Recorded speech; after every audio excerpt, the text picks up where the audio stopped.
Good afternoon, everybody. Welcome back to another episode of Our Community Cares. I am Daniella, Levine, Cava, County Commissioner for District 8, and we have been bringing you this series of public affairs shows for over a month. It has been really a wonderful journey. We've met some extraordinary people who've shared so much good information on how we can all cope with the coronavirus. We've covered every possible topic. We've talked about landlord-tenant issues, unemployment compensation. We've talked about the healthcare workers who are frontline helping us every day, about hospitality and hotel workers. We have talked about mental health issues and how it's affecting all of us psychologically to live through this time. We have talked about the virus itself and the testing that's being done, the randomized test around Miami-Dade County to help us understand surveillance and the incidence of the virus exposure in our community. So it's been really a whirlwind of topics. And if you've not had the chance to listen to some of them, they're all archived on our Facebook. So please take a look. You will learn a lot and enjoy them. So pass it on.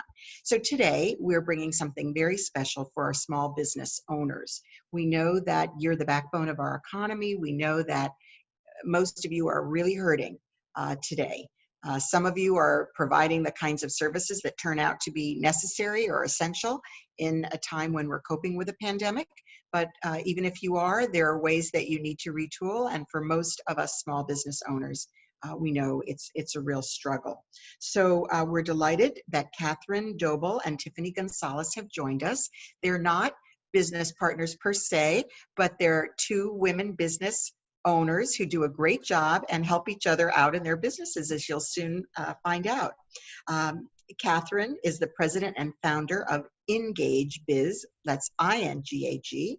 It's a digital marketing firm focused on goal-oriented, targeted social media management, content creation, and email marketing. She founded the firm in 2011, and she has developed award-winning social media and online campaigns for all sizes of organizations, from top Fortune 500 companies to privately owned smaller businesses.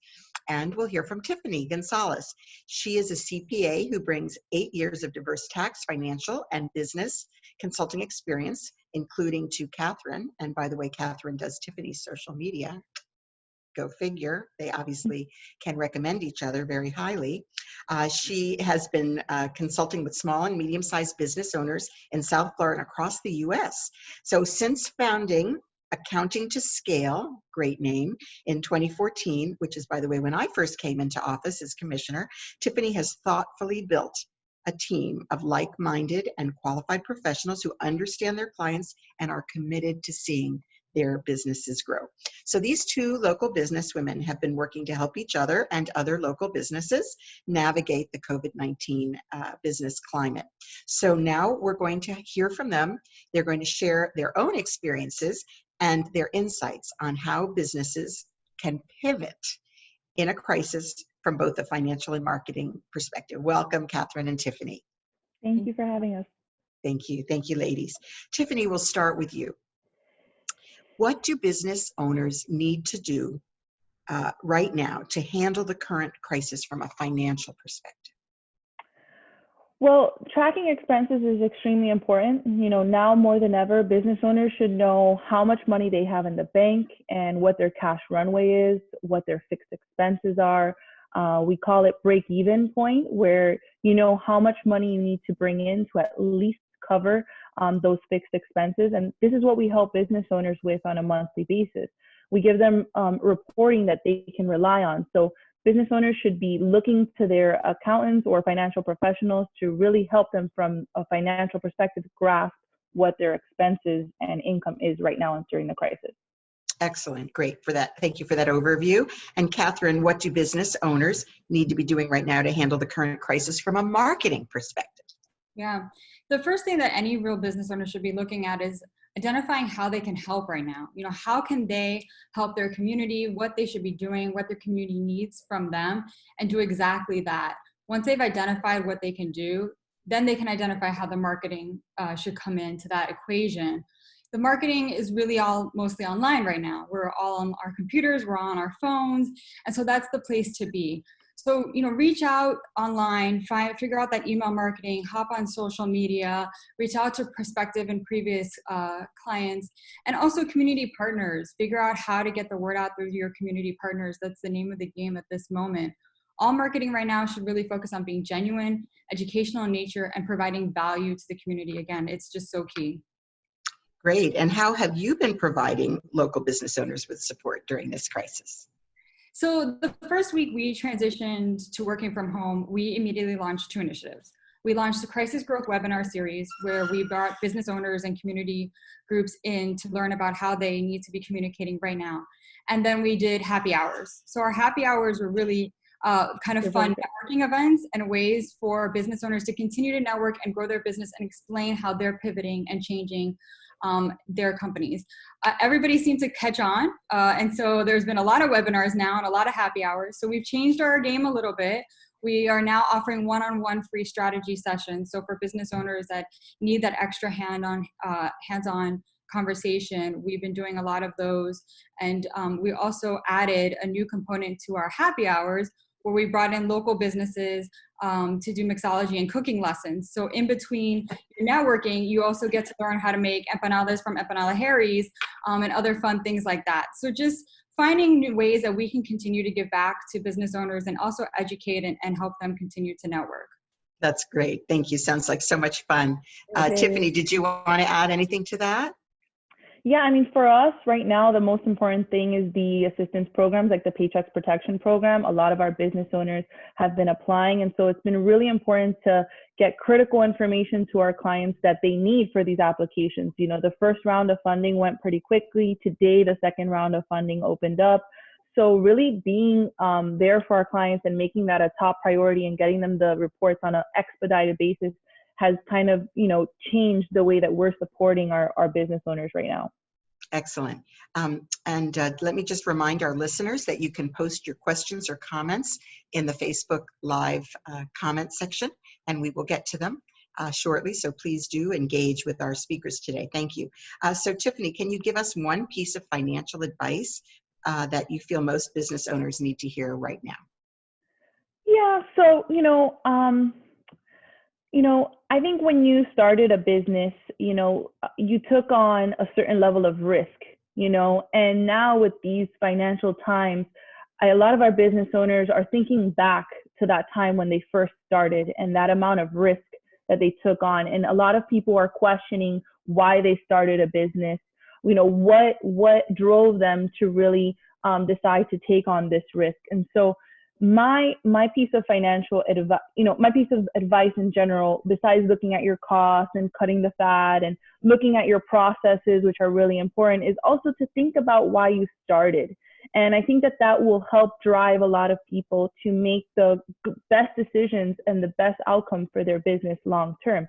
You see a lot of businesses that are kind of hunkering down, and then you see a lot of businesses that are trying to innovate, like you said, and pivot to really support the current market. So I encourage a lot of my business owners not only to look at the numbers, but also to think about, why they're doing this. Very good. So get back to the basics and your motivation. That's wonderful. This is a good time for reflection for everybody, right? Great. So Katherine, we'll go to you. What's one piece of marketing advice that you think most business owners need to hear right now? Yeah, I think the biggest piece of advice I can give business owners right now is that the community needs to hear from you. Your clients, they need to hear from you. Now's not the time to really go silent. You have options. You have control of your business. It takes a little creativity and ingenuity and, a little bit of help sometimes to help pivot and change your business and market your business online and get there. And it takes a little bit of stripping away the fear, be a little fearless. Sometimes business owners are afraid to see themselves on camera or hear themselves. And, that's really where it is right now. And so, now is not the time to be shy. Now is the time to really step up. Can you give us some examples of a situation where you were able to help a business owner reach a positive outcome during this pandemic? Yeah, I'm going to give you 3. So they're 3 very kind of different ones. And I think that it'll give a good idea of what businesses can do. So the first one is we took over managing an account for a sushi restaurant pro bono. We've been doing this for some businesses for some restaurants because that are hurting. We're helping out as much as we can. And, the business owner was just overwhelmed and trying to keep the business open and struggling. And since we've been posting to their account daily, just a daily post has increased their online orders by 50%, and that's been a huge benefit to them. The second example, the second example that I wanted to give is a lactation consultant. And so she was referred to us and participated in one of our marketing sessions. And we came up with a way to take her lactation classes online. And she was overwhelmed with joy because she can now continue to offer her classes to expectant mothers.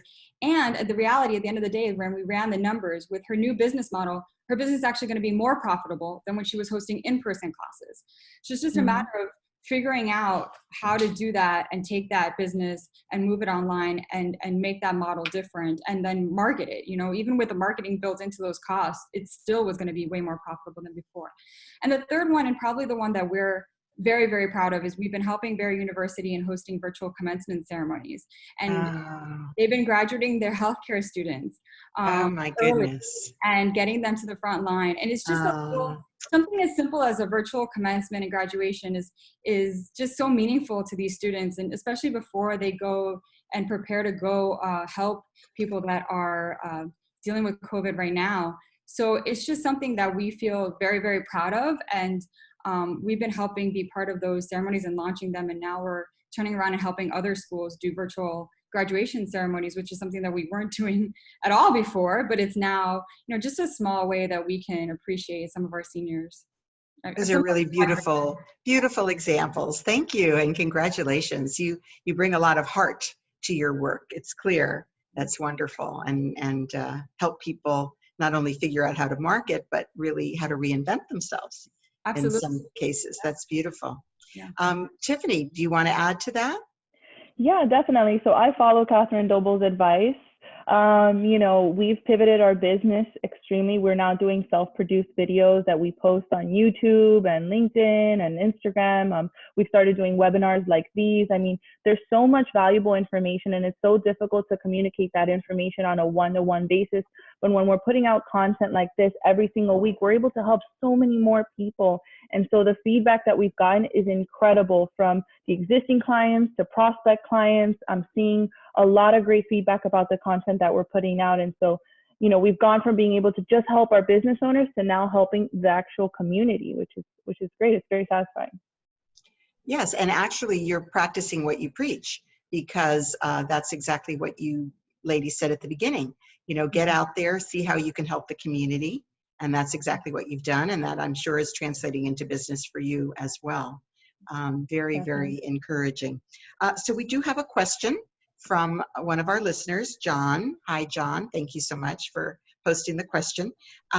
Everyone wants to know this. How can they get this money from the federal government, from the Paycheck Protection Program? And we know, of course, that it was out, and 3 weeks later, the money was gone. We've heard terrible stories about the big businesses getting the money. We know the banks were left to really interpret the rules, and they often would grant it to the customers that they knew were very creditworthy, because they're not really clear how they're going to necessarily be covered if it turns out to not be a bad loan. Of course, these are forgivable loans if you follow the plan. So, everything happened very, very quickly. Now, this morning at 10:30, it opened back up again. So what can you recommend to people, how they can get access to it? Well, if they're not getting through to their banks, there's actually some online lenders and providers. You do want to be very careful with scams. So you want to make sure that it is a vouched for third party. For example, I know that Cabbage with a K is a provider online that is allowing you to submit applications through them. But, I do think that some of the banks now have kind of, with the first wave, got it together, figured it out, put some better systems and processes in place so that now that they can handle this second wave. But yeah, you definitely want to get the application in as soon as possible, whichever lender you decide to go with. Right. And what did I hear? I was listening to Senator Marco Rubio on an earlier Zoom call today, and he was talking about that this amount of money will also go quickly. And so it is really important to step up soon. I know some people who have applied to their bank and the bank wasn't able to handle it. And I know some people that actually changed banks to Yes. go with another bank, and then that was able to help them. Now we're encouraging community banks and credit unions, so various financial institutions, not just the big banks. And some of them may be a little more agile and be able to help out quicker. Now, the question was raised also, are these really forgivable loans? And what things does it cover? Yeah, so the most important thing is going to be tracking once you receive the money. 75% of it must be used for payroll. The other 25% can be used for rent, utilities, and things like that. But I am encouraging all of my business owners to use 100% for payroll. It's so important that we retain our employees and keep people paid and working. You know, they're going to be asking for documentation after the fact that you did use it for payroll. So making sure you have a good payroll company and that your accountant is on board. A lot of people are segmenting the funds into a separate business account so that it's very clear on what it's being used for. But as of right now, all the guidance speaks to it being forgiven as long as it's used properly and that you track it correctly. Great. And also the employees don't necessarily even have to be working, right? Correct. Because they could be furloughed because you might not be allowed to be open as a business, but you don't want to let that delay the process. So you can bring them back on through this program, keep them receiving their paychecks. And we know that this unemployment compensation system has been a nightmare to navigate. I heard the governor earlier today say that 300,000, I think, applications had been processed, which, if so, is really good news because last week it was only 80,000 and we're over 1 million applications. So we know that this paycheck protection is really an important option to help the income flowing and also to keep your business open. So maybe you're shut down now, but if you have to retool and find employees, you know, it's going to be that much harder to get back on track. So this is a really good program that people should try to take advantage of. That's great. So we have some more time and the questions are not pouring in just yet. So why don't you tell us a little bit about your businesses and how you market your business? Sure, I'll go first.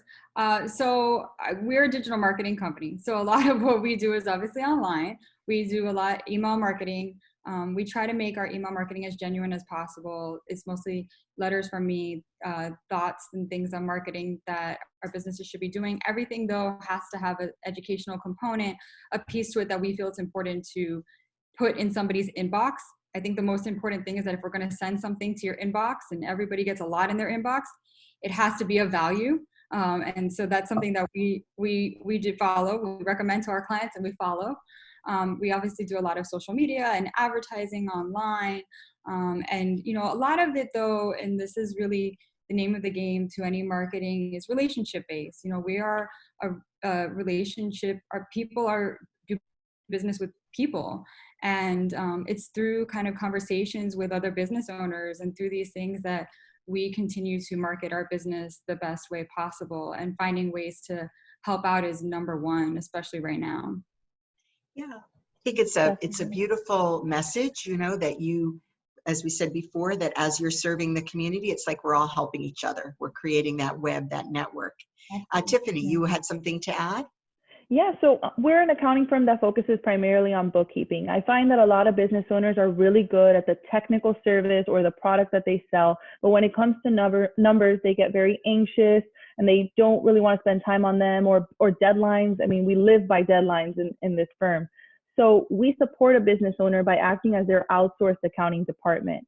A lot of our business comes through word of mouth, but we use social media as a means to stay top of mind and then deliver really great content. So Katherine's firm helps us do that, you know, in the posting of all the different platforms, and we strategize about what's the most important thing we should be talking about right now, what are the next upcoming deadlines. And ever since this all started happening, you know, it's been easy to pick what's the topic everyone wants to hear about. So, you know, it's true. We do have, we're all following the same news, right? Yeah. It's very different than the usual, right? So talk about that. Why is that what are the benefits of that, of us all focusing in the same direction these days?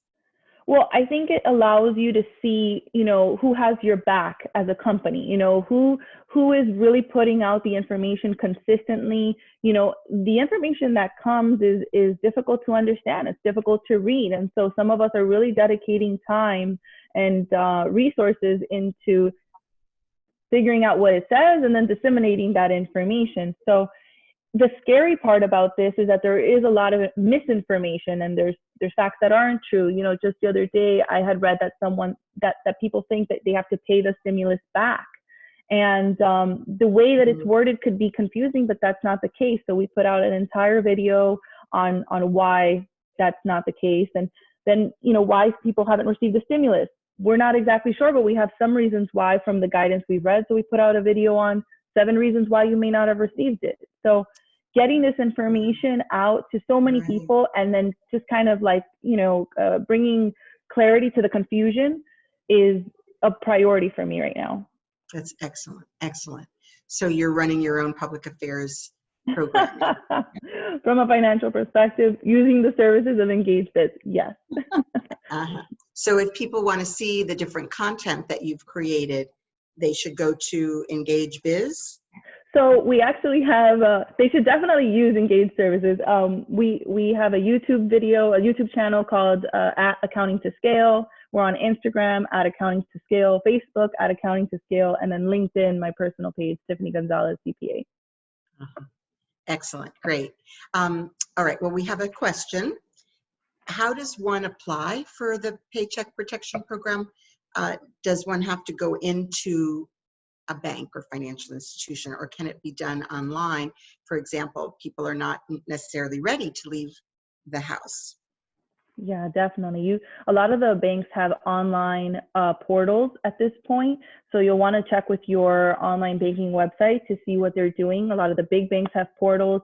I know some of the smaller banks, you can call in, and there's a business banker that is assigned to helping people with new applications, but it is through third-party banks. Okay, and we had the question again about what banks are still accepting applications for the second round. Well, it just opened up at 10:30 in the morning, so I don't know. Are all financial institutions taking part, or do they decide whether or not they'll take part? I'll let Katherine take that one. Oh, all right. We do work with some financial institutions. I'm also married to a banker, so I have some insights there. Not all financial institutions are taking part. Some have previous relationships with the SBA, and therefore it was easier for them to get involved in the beginning. Some chose not to get involved at all, even from the beginning, because they felt that it was too fast, too confusing, and they didn't want to be part of it. And the second round, some of them are still trying to catch up from the applications that were submitted the first round that didn't get funded. So they're trying to get through just to get those first set of applications funded right now, and then possibly open it up. So it really depends on the banking institution. I think my biggest piece of advice, and again, I'm not in finances, I'm in marketing, but being around the financial institutions and being married to a banker, would be to pick up the phone and call the banker that you've been working with, the banker that opened your business account, the person that helped you order checks, whoever that person was, to pick up the phone and find somebody in your bank and reach out to them and get them on the phone would be my best piece of advice. Very good. And what I'll chime in here is, if you don't have a banker and you're now realizing that you don't, this is a really important time to make sure that after this quarantine, you set up your team. Your accountant, your banker, your lawyer. It's so important that you as a business owner have that executive outsourced team for these kinds of situations. Excellent point. And we want to be clear, this is good for small businesses, but is it also good for self-employed or gig workers to apply, like for the Paycheck Protection? Who can qualify? Yes, definitely. Self-employed individuals who don't have a payroll, who receive pay via a 1099, or they file what's called a Schedule C in their personal tax return. This is what we call the gig economy. They can apply as well. Okay, excellent. Okay, well, we're getting to the end of the half hour. So what would be some closing advice that you would have for small businesses, whether or not it has to do with this coronavirus era? Who's ready? I can go. So I think my biggest piece of advice is that marketing doesn't have to be complicated, whether it's during coronavirus or post coronavirus or before coronavirus. You know, you should really be looking at what do you want your business to look like and how do you build it, and tell that story. Tell the story of what your business is doing, explain the problem you're trying to solve, go back to really the basics when it comes to your business, and then translate that into your marketing. Again, people buy from people. We like stories. You know, tell us your story as a business, and you're more likely to end up with better marketing results and better overall results as well. You know, there sometimes business owners get overwhelmed with the sheer multitude of communication channels. They are confused if they should be using Facebook or LinkedIn or Instagram or email or what they need to be doing. My biggest piece of advice would be to pick one and learn it. Google it, take an online course, or hire a company that can handle it for you like ours. But pick something that you can figure out how to do, become good at it, and then move on to the next one. It doesn't have to be as complicated. All it really is, marketing, is repetition. Repetition, repetition, repetition. It's probably not going to work the same first time. It's going to start working multiple times down the road. And now, right now, especially during coronavirus, is the time to start experimenting with that. We're living in a pandemic. People are not expecting perfect. They're just not expecting perfect right now. So start doing videos, start figuring out how to do Instagram, jump into those different platforms. You know, now's the time to really figure out what you want your business to look like and start playing around with that marketing for it. Great, great. All right, ladies, do you have any closing remarks? I was just going to say, to assess your record keeping, if it took more than a day to get your documentation order for these applications, and you really need to think about, you know, the way that you have things organized and who's helping you in the financial aspect of your business. It's really important to have a good accountant to make sure that, you know, in times like these, they're there for you. Excellent. Well, you've had a couple of shout outs on the Facebook. Lena Acosta Sandal says, "This is wonderful. Tiffany of Accounting to Scale has helped my business in a million ways. Glad everyone gets to hear her sage advice." And Alyssa Linares says, "Rockstar women doing great things for our community." So there you go. What you're doing is noticed and very much appreciated. So ladies, thank you. This has been really informative, and I'm happy to see women in successful business careers in your own businesses. So congratulations to both of you, and the way that you work together, which is very beautiful, helping each other in your respective roles. So you've heard how to reach out to these women. Let's just do one more time the name, how they can contact you. Tiffany, how do they contact you? So I'm Tiffany Gonzalez, CPA of Accounting to Scale. You can find us on LinkedIn, YouTube, Instagram, Facebook at Accounting to Scale. You can also reach me at Tiffany at Accounting to Scale. Excellent. And how about you, Katherine? So Katherine Doble of Ingage Biz, that's Engage with an I. And you can follow us on, again, Facebook, Instagram, Twitter, LinkedIn. We're all over the place. But you can also send me an email at Katherine, Katherine, at engagewithanI.biz. And feel free to reach out. Any question is not a bad question. We're used to getting questions, and we're open to helping as many business owners as possible. Excellent. All right, ladies. So I'm going to thank you, and I'm going to give a little bit of I'm going to tell people a little bit about our next show, which will be on Wednesday. It will be a little different than usual. It will not be at 4 o'clock. It will be 6 o'clock in the evening. It will not be on Zoom and Facebook. It will be a telephone town hall. We've posted it on Facebook. You can register. We also have a survey that we have sent out to the community. We really want to hear from you, what your experiences are in this coronavirus era. We've received almost 600 responses so far, and we just started, I think, Friday, so we're really thrilled about that. But please, and if you ladies want to help boost it, we'll be grateful. So we have the survey, we have the telephone town hall looking at how we're coping with coronavirus and the road ahead. I've actually come up with a little tagline here. I'll run it by you. R to the third power, responsibly reopen and recover. What do you think? That. Wow. Responsibly reopen and recover. All right, together. together. In this So together. that'll be our theme on Wednesday, and we're going to take Friday off. So no public affairs, no Our Community Cares on Friday. And we'll be back to you with next week's schedule, but we are going to be slowing down a bit. We've been 3 times a week for 5 weeks, and we're going to start taking a turn to responsibly reopen and recover. And so please stay tuned, follow us on social media, on Facebook, Instagram, and Twitter, and sign up for our email as well, which is a great one, I must say. So we're again, thank you so very much to these wonderful ladies. Virtual applause. All right, we'll see you next time. Bye, thank you. Oh yeah, be safe, be strong, and be kind. Very good.